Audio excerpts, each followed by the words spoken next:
It's out, and it is a doozy.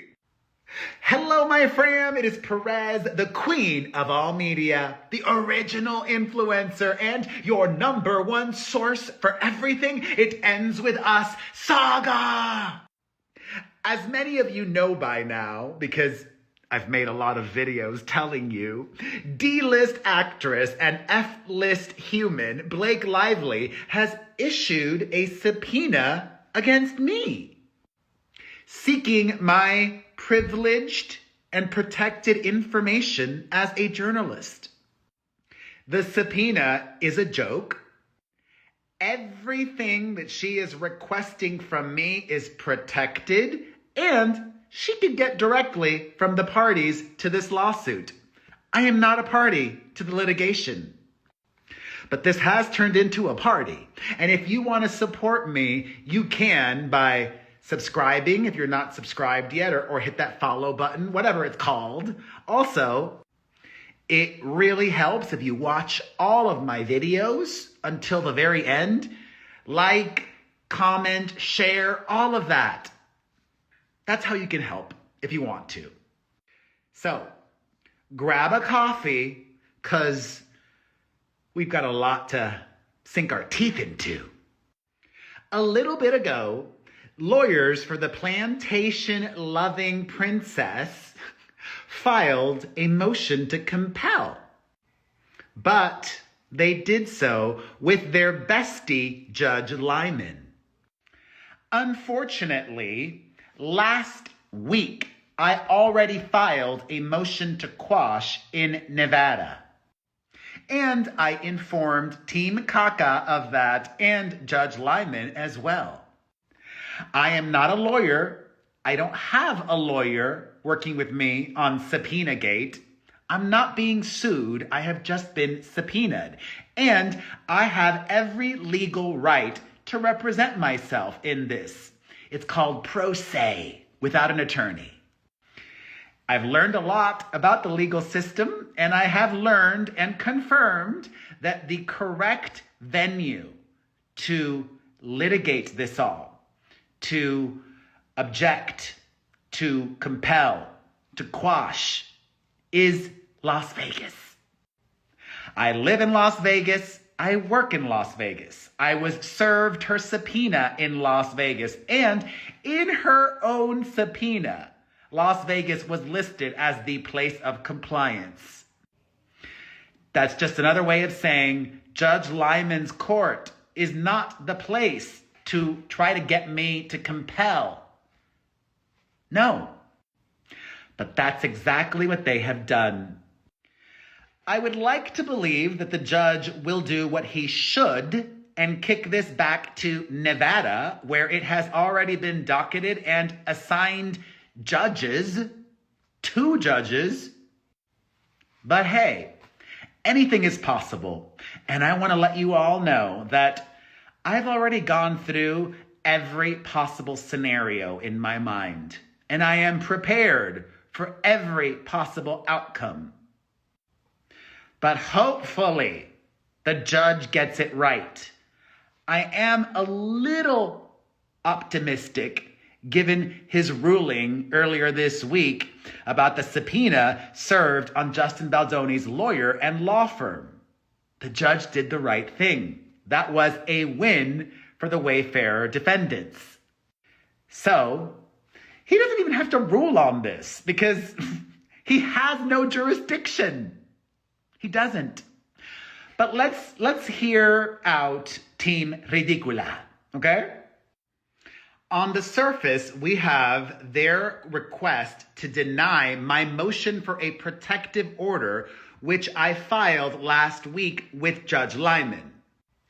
That request for a protective order was not in regard to my subpoena.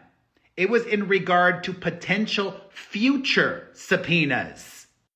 Bully Lively's legal team said previously that they were going to issue more subpoenas, and I wanted to protect potential future victims of hers. My request for a protective order would have, if granted, forced the Blackface Betty crew to get permission from the judge before issuing any further subpoenas. So they're responding to that and adding on to that a motion to compel. And after I go through this, I will share with you all my response that I'm going to send to Judge Lyman. But before I share my response, we need to look at this. I haven't even looked at it yet. We're doing this in real time. So here we go. They tell the judge, plaintiff Blake Lively respectfully asks the court to deny the motion for a protective order filed by movant Mario Lavandeira Jr., also known as P to the E to the R to the E to the Z, H to the I to the L to the T to the O to the N. Mr. Hilton, pursuant to Rule 26 of the Federal Rules of Civil Procedure, Ms. Lively also cross-moves to compel Mr. Hilton to respond to and produce materials responsive to the Rule 45 subpoena Ms. Lively served on him on July 19th. I'm looking ahead here as I'm about to begin reading the introduction, and you could see that this is redacted. And as I shared in the video about this all right before this one, the last one, this was filed under seal. A lot of the exhibits are not for public consumption, and there has been a lot of redaction, I'm guessing. So that is problematic. How can I respond if I don't know what I'm responding to? Introduction.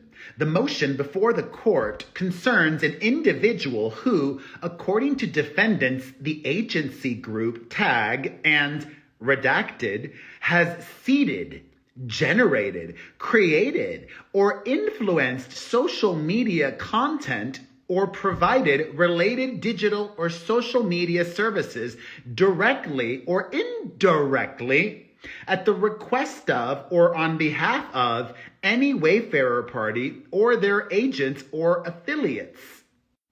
The specific individual who has acted at the request of or on behalf of the Wayfarer defendants is me, a social media personality who has described himself as the original influencer.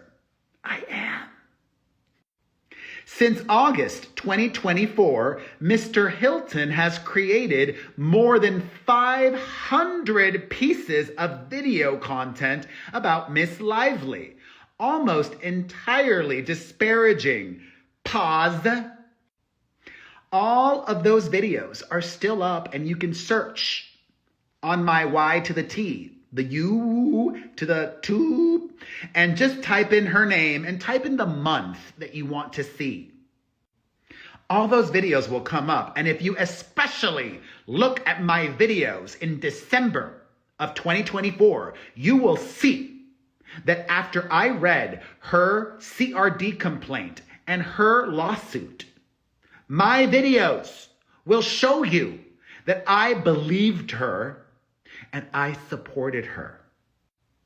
Until I saw his complaint and amended complaint and looked at the overwhelming amount of receipts, proof, timeline, the context of everything, the unedited versions. And then I changed my mind. I did that on my own. Okay. Mr. Hilton has created more than 500 pieces of video content about Miss Lively, almost entirely disparaging, and about the same number of posts of sensational headlines. Well, I'm glad you think they're sensational as well. Thanks, Ezra.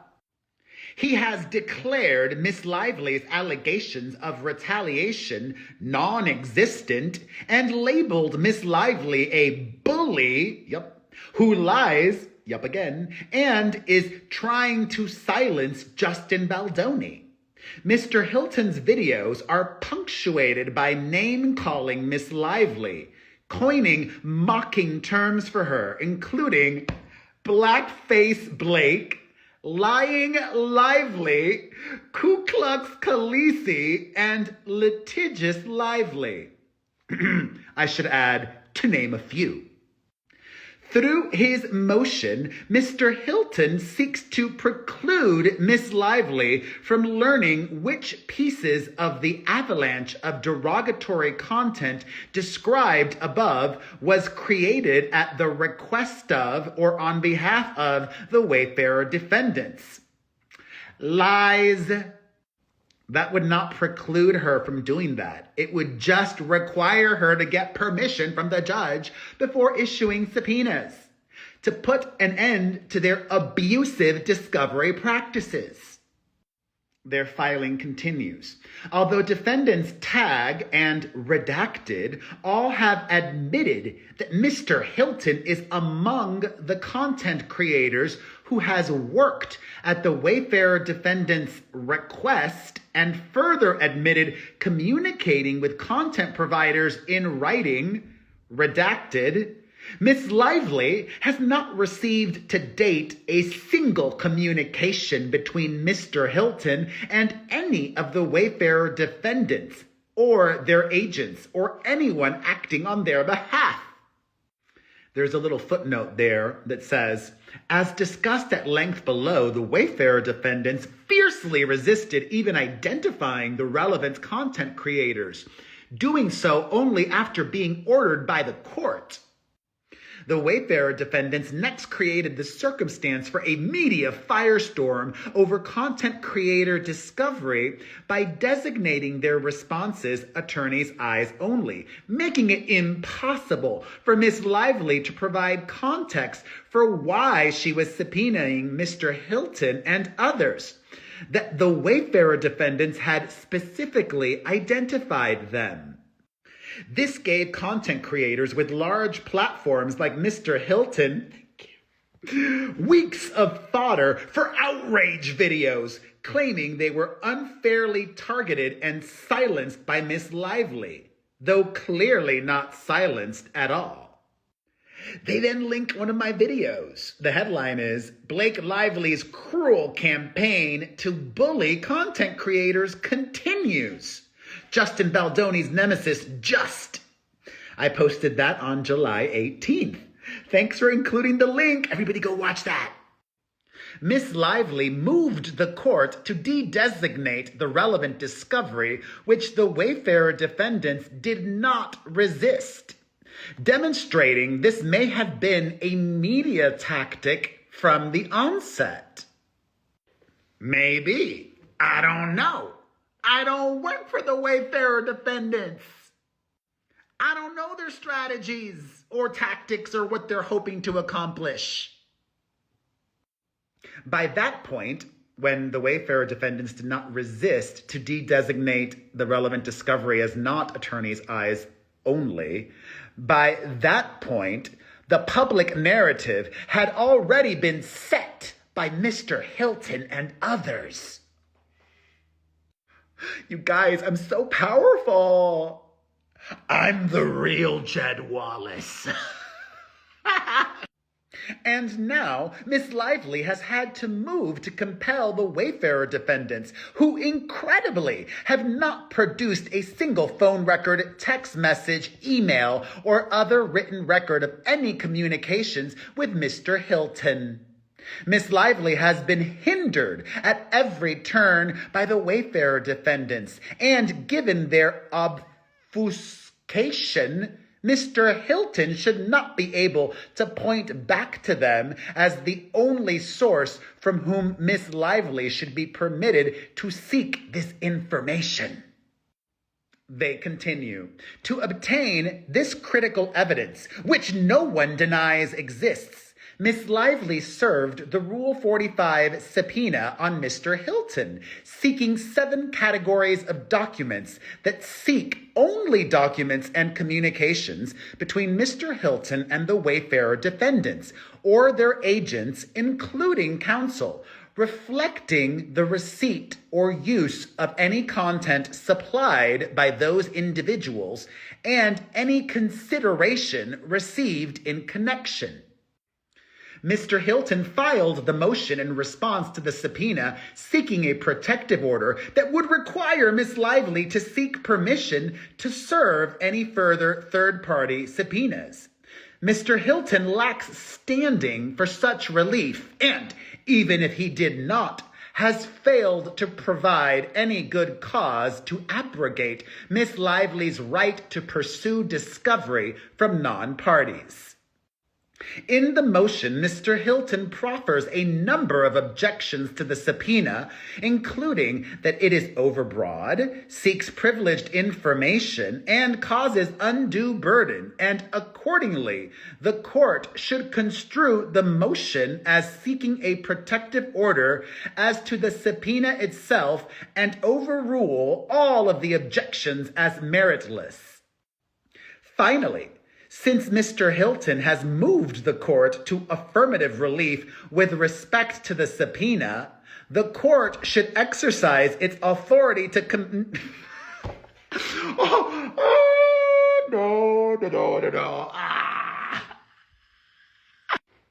Finally, since Mr. Hilton has moved the court for affirmative relief with respect to the subpoena, the court should exercise its authority to compel Mr. Hilton to produce all materials responsive within 7 days of an order. No. Judge Lyman has no say here, babe. Sorry, boo-boo. Sorry. No. Background. This is juicy. Since August 2024, Mr. Hilton, who identifies himself as an influencer, has posted more than 540 disparaging pieces of content about Miss Lively. Mr. Hilton describes himself as an influencer. Yeah, and a journalist. And I am regarded as such internationally. And I have been for decades. Don't get it twisted. This is so cute. They did some research on me. In a 2021 interview, he labeled himself a working influencer and a working creator. Then they cited an interview that I gave. Mr. Hilton creates content primarily for his YT channel, his Elon platform account, and the website. Thanks for the shout out. Everybody visit my website. If you want to support, go every day, several times a day to my website. No, but seriously, go to my website, click some ads. That is an amazing way to support. I also have merch. If anybody wants merch, you can get it at buypopstuff.com. And because I'm type A and OCD, I have both spellings. BUY popstuff.com and BY popstuff.com. Buypopstuff.com, my official merch. But I would like to state for the record, I create content and post it everywhere. On the I to the G, on the F to the B as well. Like, I'm on every platform. They mentioned that on my website, I call myself the internet's most notorious gossip columnist. Thank you. Gossip columnists are journalists. You admit so yourself in this filing. He has also been dubbed a pop culture expert, including in a documentary titled In Dispute, Lively versus Baldoni. But they say, in contrast to other participants labeled as reporter in their label cards. I am that too. I am. On his various platforms, you know what, pause. They probably selectively did not include the numerous interviews where I've mentioned that I also consider myself and am a journalist and hold myself to journalistic standards.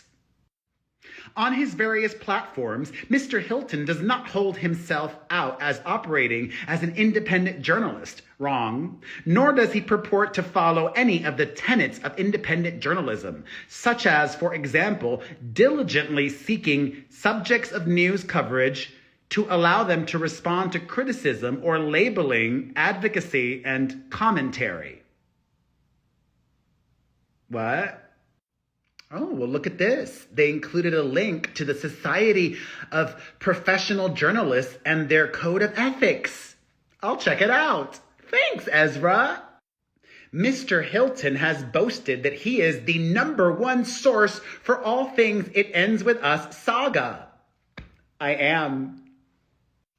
They then include a lot of links to my videos. I am so appreciative of this. Thank you.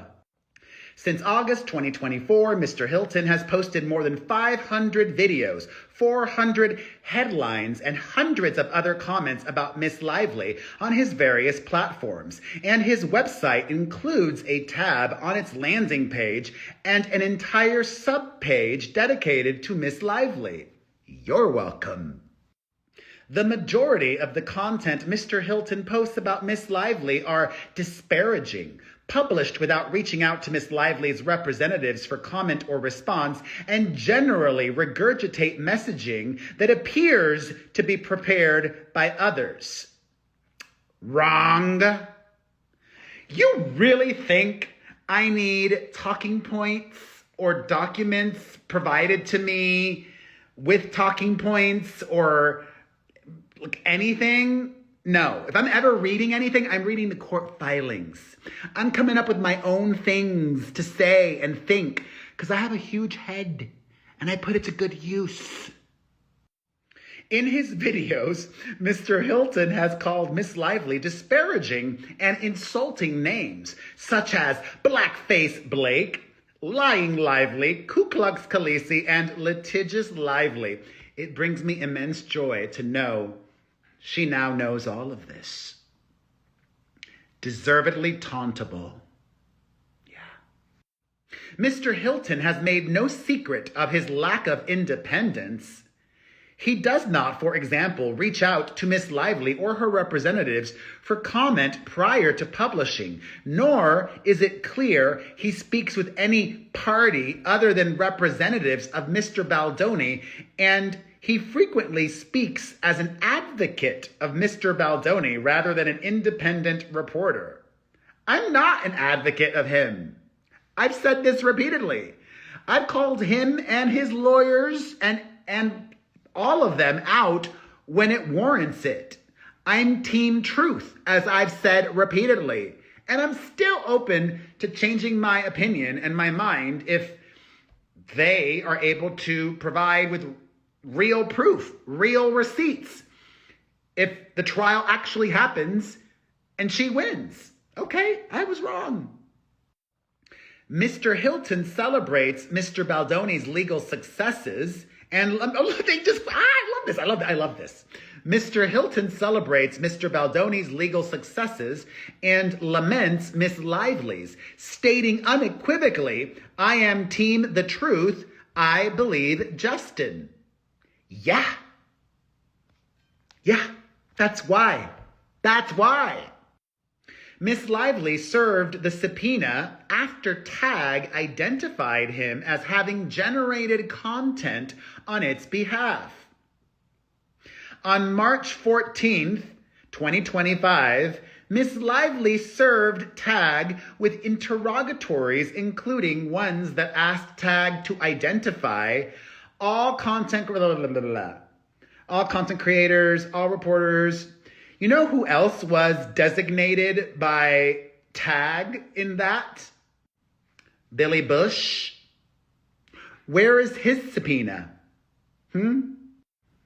I believe Megyn Kelly was also listed on there, right? Don't quote me. I know Billy Bush was. Billy Bush, Megyn Kelly, Candace Owens. But I'm the most powerful, it seems like. I'm the kingpin or whatever the expression is.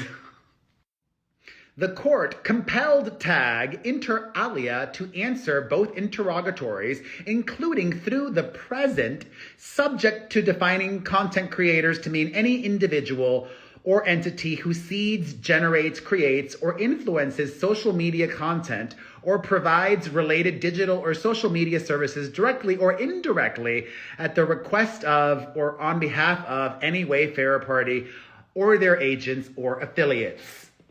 This is ridiculous. Nobody has forced me or influenced me or told me to do anything that I don't want to do. I haven't been paid.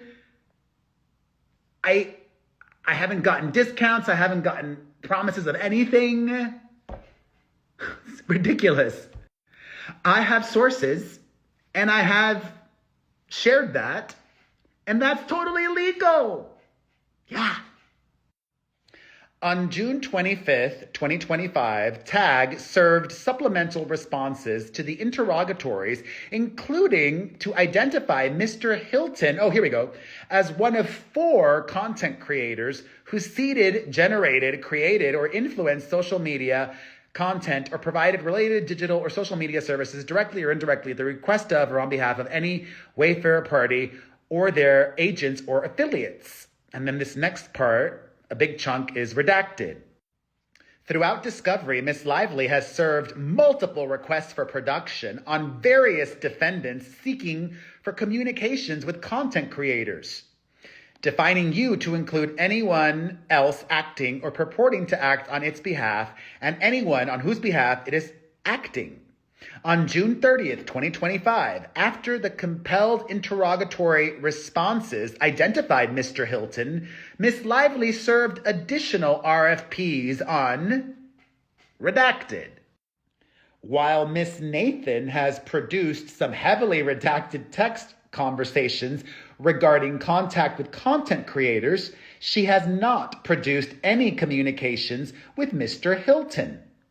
One of the text message threads she produced indicates that the Wayfarer defendants were coordinating with Mr. Hilton during the height of the Retaliation campaign. Here's some tea if you're watching still. Blackface Betty alleged that the Retaliation campaign happened in 2024, even though it's ongoing. She filed her initial lawsuit on December 31st, 2024, and in that, she alleged a retaliation campaign. For the record, I did not get any Baldoni exclusives from anyone, I believe, in 2024. So do the math. Yeah.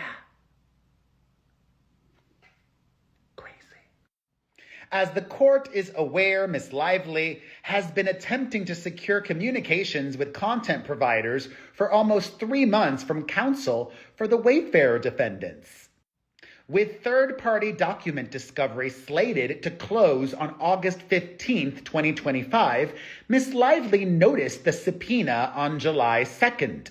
After Ms. Lively made various attempts to serve him, Mr. Hilton accepted service of the subpoena on July 19th, 2025, with a response date of August 4th.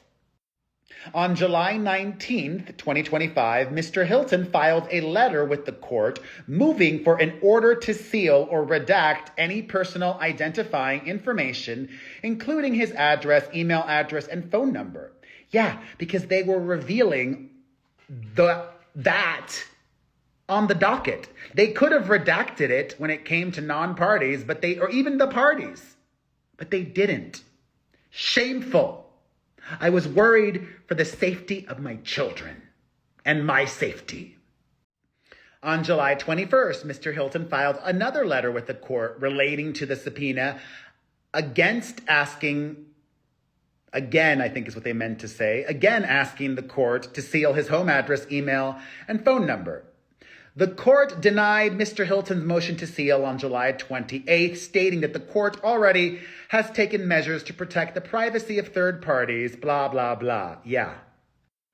On July 21st, Mr. Hilton emailed undersigned counsel stating that he intended to proceed pro se, notwithstanding the fact that Mr. Hilton is not indigent. That means poor, I think, right? And the fact that he has previously claimed that he was represented by opposing counsel's lead attorney, Mr. Friedman, and had substantive objections and significant concerns about whether the subpoena complies with applicable legal standards. Ms. Lively's counsel responded by expressing a lies. I emailed her counsel asking for a meet and confer, and they didn't want to. They said, just email us. I'm like, okay, so you don't really want to hash this out then, right? At the very beginning, I was willing to have an open, honest, sincere dialogue, and they shut it down instantly. And I have submitted that to the court. I have that receipt-proof timeline. Ms. Lively's counsel responded by expressing a willingness to hear any concerns and requested Mr. Hilton put them in writing. Mr. Hilton responded by stating that it was his understanding that the subpoena is not legally sound and requested Ms. Lively withdraw the subpoena in its entirety. In response to Ms. Lively's counsel asking for the legal basis and supporting authority for that belief, Mr. Hilton responded that he intended to file a motion to quash on July 28th, including based on a journalist's privilege if Ms. Lively did not withdraw the subpoena. And I did that. I filed my motion to quash on July 28th. Their filing says, the next day, on July 29th, Mr. Hilton filed the motion for the protective order for the future potential victims, requesting that the court exercise its supervisory authority and enter a protective order requiring plaintiffs to obtain leave of court before issuing any further non-party subpoenas in this case. In the motion, Mr. Hilton seeks relief relating to the subpoena, no, not mine, stating that he was served with a sweeping third-party subpoena issued by plaintiff's counsel demanding private communications, unpublished materials, and internal records, and asserting that Ms. Lively has targeted several other non-party creator journalists with similarly burdensome subpoenas that amounts to fishing expeditions. Mr. Hilton accuses counsel for Ms. Lively of abusive discovery practices. Fact, in my opinion. In the motion, Mr. Hilton also criticizes the court of having showed little care and dismissed his legitimate safety concerns. Yeah. Judge Lyman. On Saturday, August 2nd, Mr. Hilton sent undersigned counsel an email attaching a motion to quash the subpoena that he filed in the United States District Court of the District of Nevada. That motion also complains that the subpoena is overbroad and abusive and asks that court to prevent further abuse of process and to uphold the legal protections afforded individuals like Mr. Hilton. Oh my God, look what I found hidden here. Oh, this footnote. The motion filed by Mr. Hilton in Nevada has an ECF stamp of July 28th, but he did not purport to serve counsel for Ms. Lively until August 2nd. Mr. Hilton filed notice of the Nevada filing on this court's docket with a transaction date for the payment of filing fees of July 31st. Either way, Ms. Lively intends to file an opposition in Nevada by August 18th, as the rules require, and to request that court transfer the matter here for purposes of judicial economy unless this court has entered an order rendering that filing moot. Well, if I'm Judge Lyman, I stop reading after that footnote. He knows he doesn't have authority, and she's going to file a motion to transfer and object to my quashing in Nevada. All right, fabulous. Thanks. But there's more. they say to the judge, the court should deny the motion to require Miss Lively to seek permission before serving additional third parties' subpoenas. Why? Mr. Hilton cannot seek relief on behalf of other non-parties. Then they cite case law. Mr. Hilton has not established good cause to require Miss Lively to receive permission before serving third-party subpoenas. They cite case law. And they add, the motion does not point to any particular and specific facts that demonstrate that Miss Lively has served improper subpoenas, instead relying solely on generalized assertions of harm, which are insufficient under Rule 26.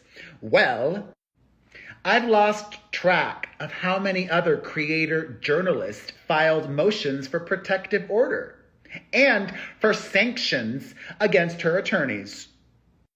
They continue. The only subpoena Mr. Hilton provides the court is the one Miss Lively served on him, which he characterizes as a sweeping and overly broad fishing expedition. But Mr. Hilton does not explain, nor could he, why it is improper for Miss Lively to seek information from a content creator who some of the Wayfarer defendants admit has created content or provided services on their behalf. Well, I did that in my motion to quash in Nevada. I explained all of that and more. Nor does the motion offer any explanation of why any or all of 7 requests narrowly directed to Mr. Hilton's own communications and arrangements with the Wayfarer defendants are improper. Mr. Hilton's generalized complaints that Miss Lively is attempting to chill the First Amendment likewise is not predicated on any facts supporting that claim, and for the reasons discussed below, the subpoena does not implicate any First Amendment privilege. Lies! Mr. Hilton's generalized concerns about privacy also fail to justify his relief. There is no reason to find that Miss Lively will not comply with all applicable confidential... Yes, there is no reason to find that Miss Lively will not comply with all applicable confidentiality protections. Lies! Finally, Mr. Hilton's argument that the subpoena imposes an undue burden is insufficient to show that it is improper. Therefore, the court should construe the motion as seeking a protective order as to the subpoena and deny it. Mr. Hilton does not dispute that the information sought by Miss Lively is relevant to her claims. The subpoena is narrowly tailored to core issues in this case. Y'all, I'm getting a preview of what she's going to file in Nevada, and I'm thankful for that. It's going to help me in preparing my response to that. The subpoena does not seek the disclosure of privileged materials. Wrong. They assert that Mr. Hilton was not acting as a professional journalist when he generated the materials sought.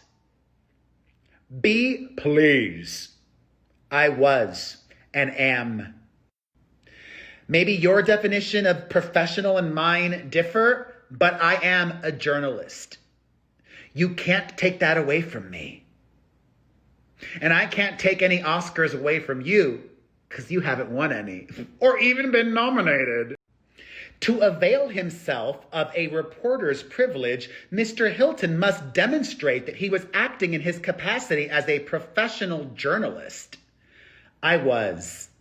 I'm not even going to keep reading this part because this is so dumb. Mr. Hilton does not identify himself as a journalist on any of his platforms, but rather self-describes as an influencer. Spin trying to rewrite history, just like she did on the set of their movie. Tag relied on Mr. Hilton in his capacity as an influencer to seed, generate, create, or influence content or provide digital or social media services directly or indirectly at the request of or on behalf of any Wayfarer party or their agents or affiliates. creating for-profit content based on its beneficial value to Mr. Hilton's friends and allies, including contractual counterparties, rather than its newsworthiness, strongly weighs against finding that Mr. Hilton was acting in the capacity as a professional journalist while communicating with the Wayfarer defendants. I'm having a deja vu with regards to the New York Times. Just because I make content as a journalist for profit doesn't mean I'm not a journalist. Also, there was no contract to make content about this. I wasn't doing it as a favor to anyone. I was excited to make this content of my own volition. It would defy the animating principle behind the reporter's privilege to bar Miss Lively from inquiring into content that Mr. Hilton generated based not on newsworthiness or the standards of professional independent journalism, but instead at the behest of private individuals who Miss Lively has alleged were perpetuating a retaliatory campaign against her. Y'all, the delusion is peaking. It is not enough to assert that one is a journalist when one does not engage in the vital activities that the law deems essential to being eligible for the application of the shield. While an influencer can, of course, be engaged in the processing and researching of news intended for dissemination to the public, many influencers are engaged in entirely distinct types of commercial activity, such as for-profit brand or product promotion advocacy on behalf of a person or corporation or more. Here, the information Miss Lively seeks from Mr. Hilton is entirely aimed at his commercial activities that fall outside of the processing and researching of news. Lies. Lies! Shameful. Mr. Hilton is in the business of shaping narratives for clicks and profit, not informing the public. Wrong. That is not the kind of work that New York's shield law was designed to protect. The court need not engage in any further analysis if it finds Mr. Hilton cannot avail himself of a privilege reserved for individual working in their capacity as a professional journalist. Because the information sought is not confidential, some of it is because, while not representing me in Subpoena-gate, Brian Friedman is my lawyer, has been my lawyer for decades. Boop. And that's not even an assertion that I spoke to Brian Friedman about this. I didn't say that. But there could be some overlap. She could be seeking privileged attorney-client information.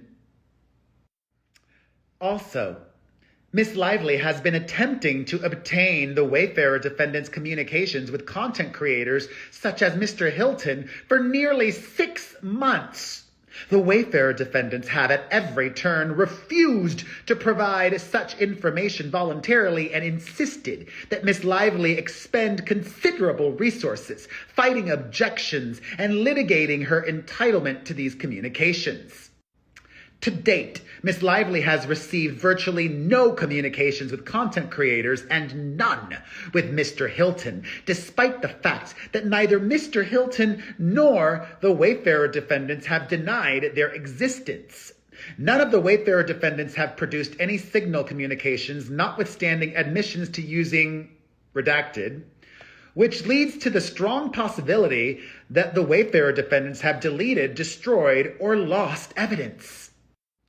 The refusal of the Wayfarer defendants to produce or perhaps to retain such communications, combined with this motion, amounts to a shell game that risks depriving Miss Lively from discovering pertinent information about the retaliation scheme. While Miss Lively has filed a motion to compel the production of such information, time is running low with document discovery 10 days from closing. Under these circumstances, there is no basis for requiring Miss Lively to continue incurring expenses attempting to identify what party or third party has possession, custody, or control of the communications and compel their production in multiple courts when there is no question that Mr. Hilton possesses them. Oh, they also claim the requested documents are not protected by the attorney-client privilege. The subpoena seeks only non-privileged documents and communications.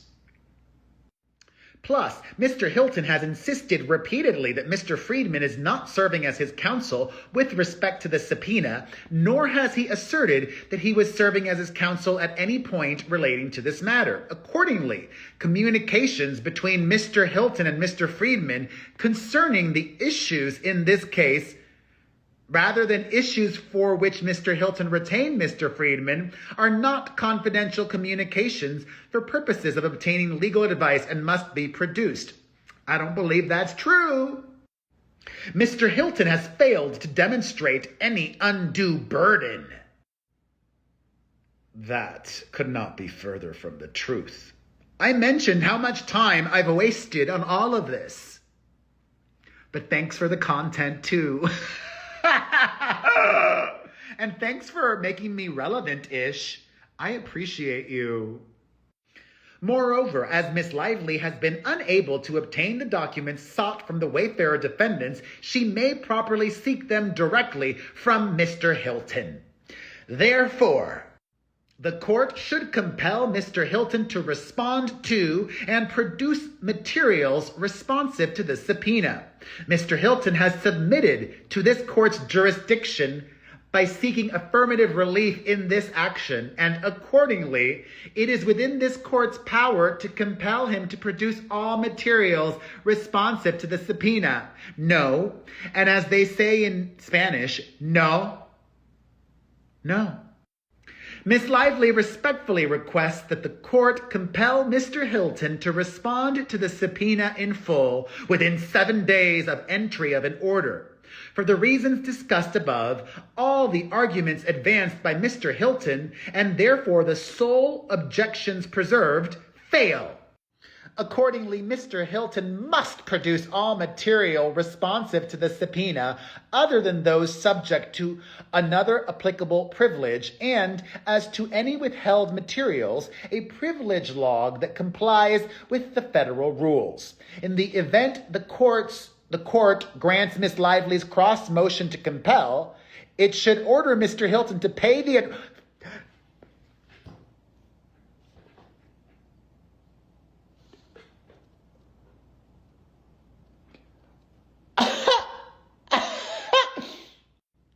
In the event the court grants Miss Lively's cross motion to compel, it should order Mr. Hilton to pay the attorney's fees required to compel such discovery.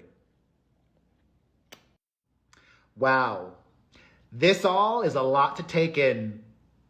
And I'm still not going to retain counsel. I'm going to work on my own behalf without an attorney because I can, and because I can handle you. And because I've done nothing wrong.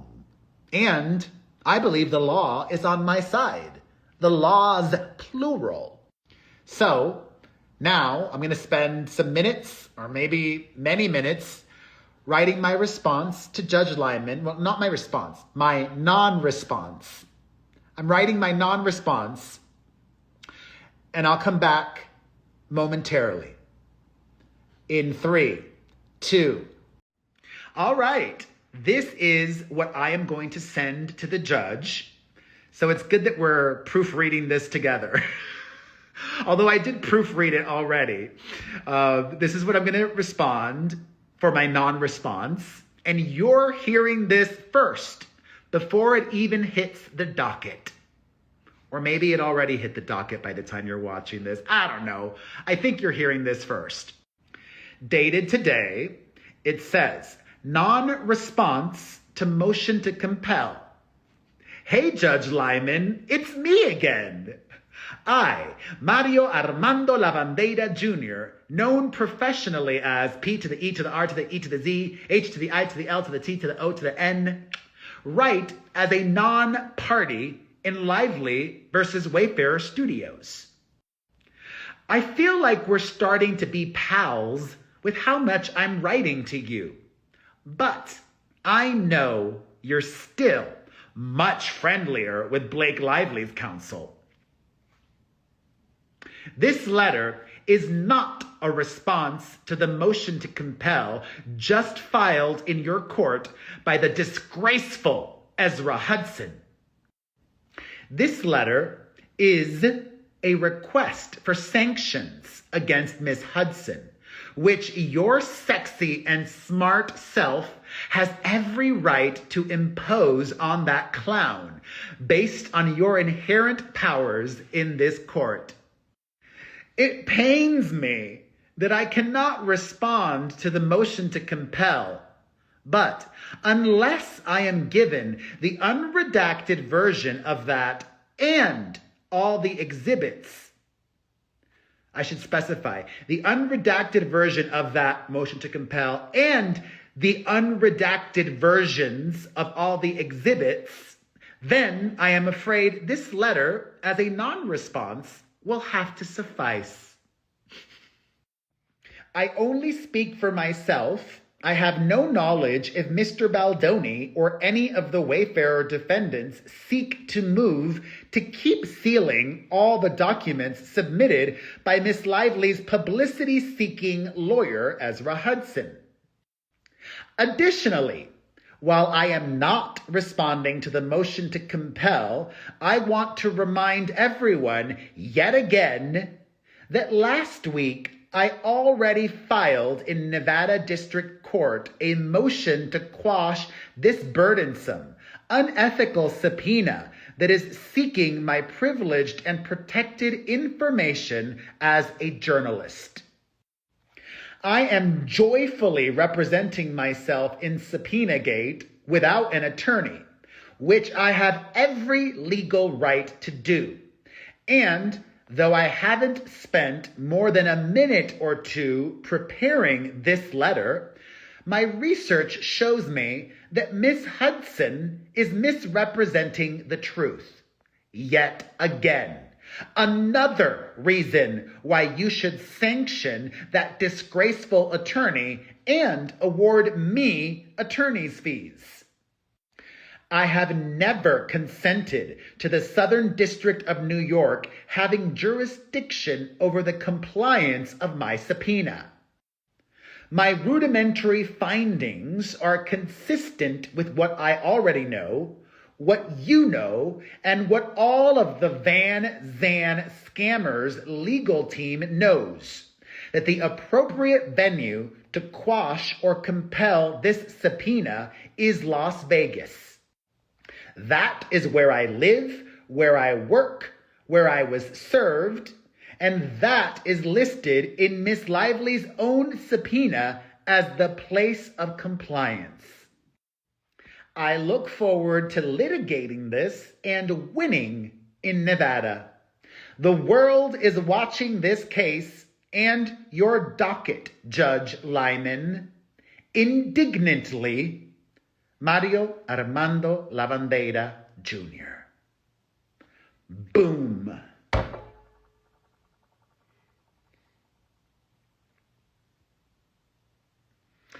I am proud of myself. I am standing up to Goliath.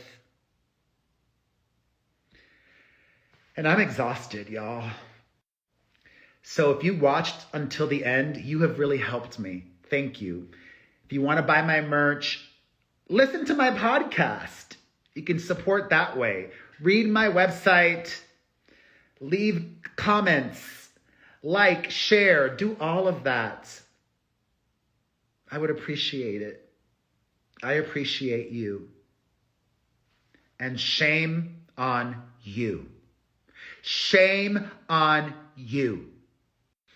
All right, my friend, there is so much that you can say. I want to hear it all. I will be responding to you in the comments section. See you there.